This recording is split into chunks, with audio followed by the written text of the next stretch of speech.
Assalamualaikum warahmatullahi wabarakatuh. Yang pertama saya ucapkan terima kasih kepada dosen pengampuh Bapak Fikri Fakrihin MPDI selaku pengampuh matkul studi hadis yang saya hormati. Perkenalkan, nama saya Fuidatun Nafisah, Prodi Pendidikan Islam Anak Usia Dini, NIM 24096480015. Alhamdulillah, pada kesempatan kali ini saya akan menjelaskan kembali apa yang sudah dijelaskan oleh kelompok 2 minggu kemarin yang membahas mengenai pembagian hadis berdasarkan sumbernya. Baik, yang pertama di sini saya akan menjelaskan tentang hadis qudsi, di mana hadis qudsi di sini yaitu firman Allah yang disampaikan melalui sabda Nabi Muhammad SAW, namun bukan termasuk Al-Qur'an. Nah, mengapa hadis qudsi tidak termasuk ayat Al-Qur'an padahal sama-sama firman Allah? Nah, hadis qudsi itu maknanya memang berasal dari Allah, akan tetapi kata-katanya itu berasal dari Nabi Muhammad. Nah, saya juga sempat bertanya-tanya tentang hal itu kepada abah saya. Nah, mengapa sih bah, padahal hadis qudsi itu sama-sama firman Allah, kenapa tidak ditaruh di dalam Al-Quran? Nah, jawaban abah saya, karena ketika Allah menurunkan wahyu kepada Nabi Muhammad itu, Nabi Muhammad dalam keadaan tidak sadar, yakni dalam keadaan tidur.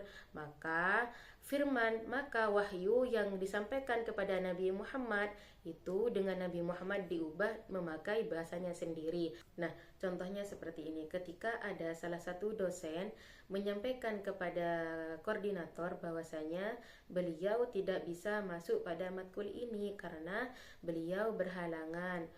Kemudian koordinator menyampaikan kepada teman kelasnya itu memakai bahasanya sendiri.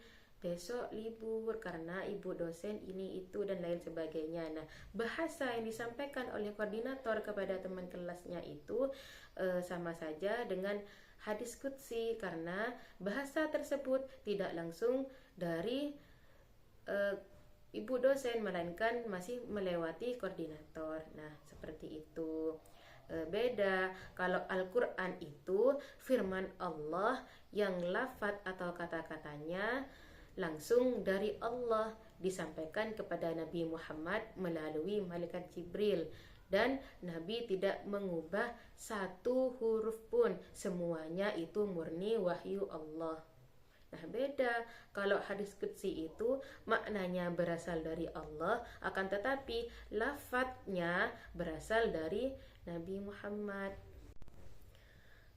Di sini saya menemukan contoh hadis qudsi yang bisa kita terapkan kepada anak-anak kita nantinya, yaitu Nabi Muhammad SAW bersabda, "Wahai hambaku, sesungguhnya aku telah mengharamkan kezaliman atas diriku, dan aku jadikan kezaliman itu haram di antara kalian.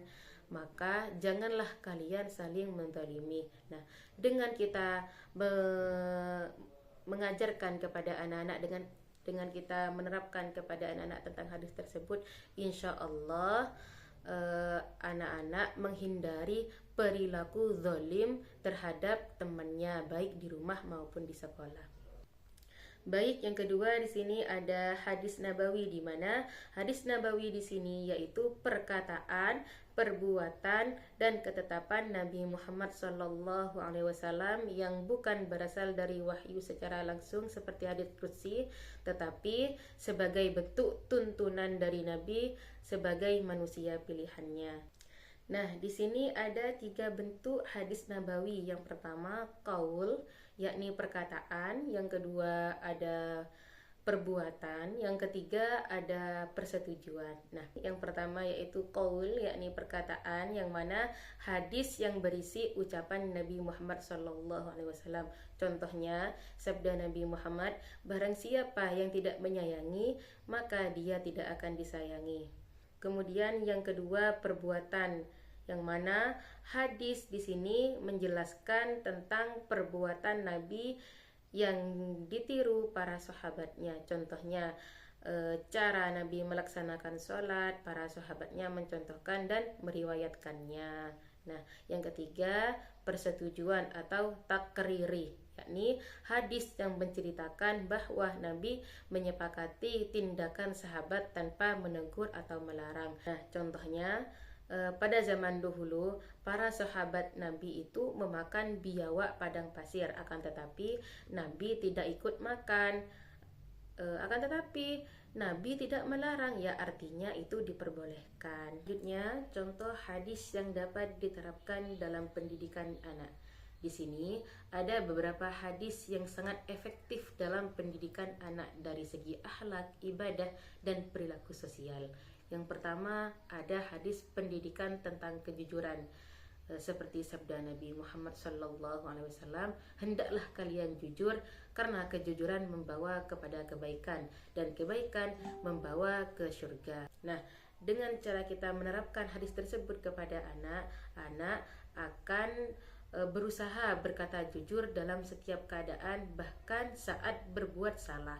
Nah, maka orang tua dan guru harus memberi contoh yang nyata dan tidak memarahi anak saat ia berkata jujur. Yang kedua, pendidikan tentang menyayangi sesama, seperti sabda Nabi Muhammad SAW, tidak beriman salah seseorang dari kalian hingga dia mencintai saudaranya sebagaimana dia mencintai dirinya sendiri. Nah, dengan kita menerapkan hadis tersebut ke anak-anak, nah ketika guru atau orang tua menerapkan kepada anak tentang hadis tersebut, yakni menanamkan sikap saling menyayangi dan tidak egois, maka saat anak bermain, insya Allah tidak akan egois, melainkan berbagi kepada temannya. Yang ketiga, pendidikan tentang pentingnya menuntut ilmu, seperti sabda Nabi Muhammad SAW, menuntut ilmu itu wajib atas setiap muslim. Nah, ketika kita menjelaskan tentang hadis tersebut kepada anak, bahwasanya belajar itu sebagian dari ketaatan kepada Allah dan Rasul, maka anak akan bermotivasi belajar dengan niat ibadah. Hanya itu yang dapat saya sampaikan, kurang lebihnya saya mohon maaf. Akhiran, assalamualaikum warahmatullahi wabarakatuh.